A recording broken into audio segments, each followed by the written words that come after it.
Imagine falling from the sky from 10,000 feet with no parachute and somehow living to tell the story.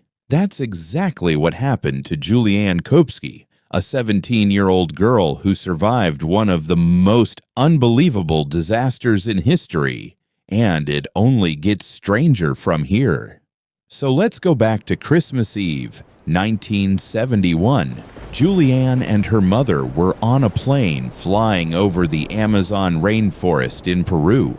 They were heading home to celebrate the holidays. The flight seemed normal at first, until they flew straight into a massive storm. The plane started shaking violently. Lightning flashed all around them. Passengers were panicking. And then, everything went wrong. A bolt of lightning struck the plane. The aircraft broke apart mid-air. In seconds, people were ripped from their seats and thrown into the open sky, including Julianne.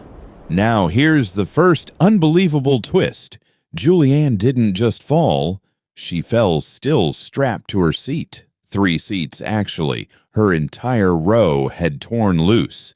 She was spinning through the air, falling thousands of meters toward the jungle below. She later said the last thing she remembered before blacking out was seeing the green forest rushing up at her. Then, nothing.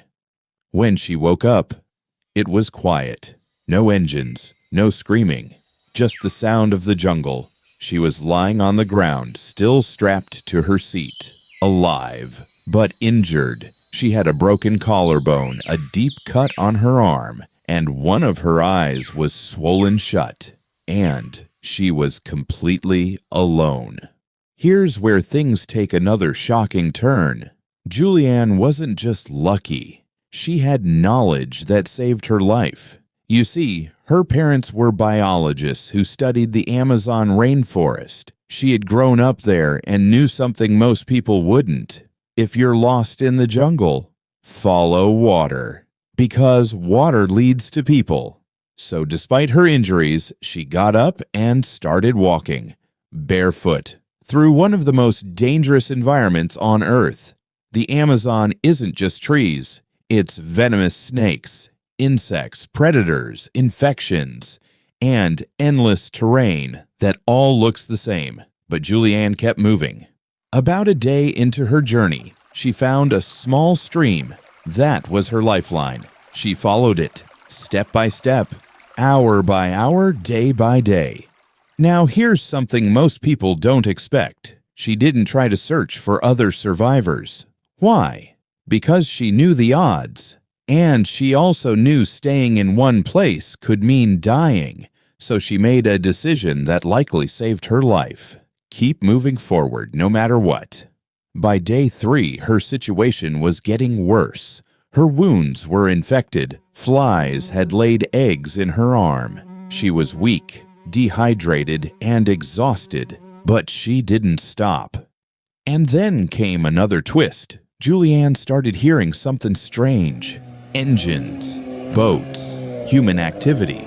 But every time she tried to move toward the sound, it would fade. She later realized the jungle plays tricks on your senses. Sounds bounce and echo.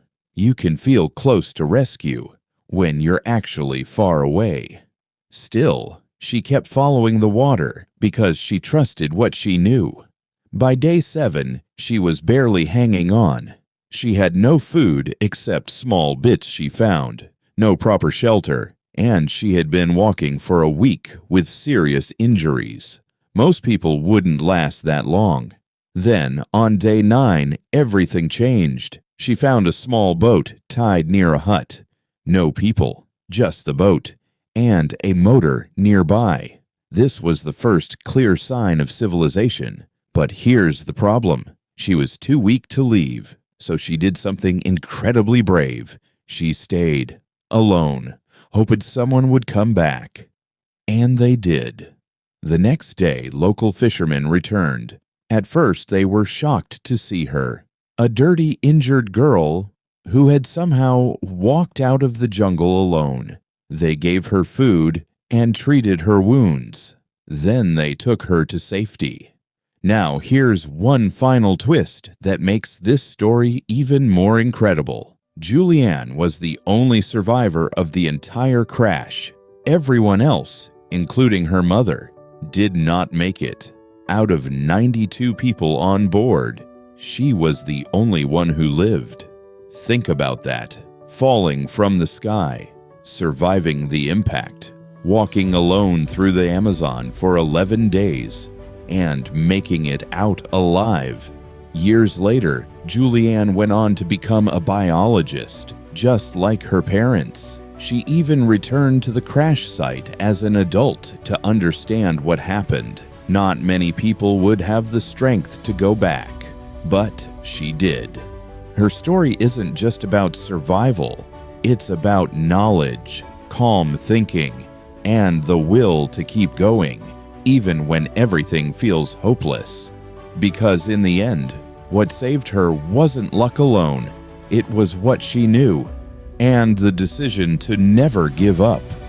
If this story amazed you, there are more unbelievable true stories just like it. Subscribe so you don't miss the next one.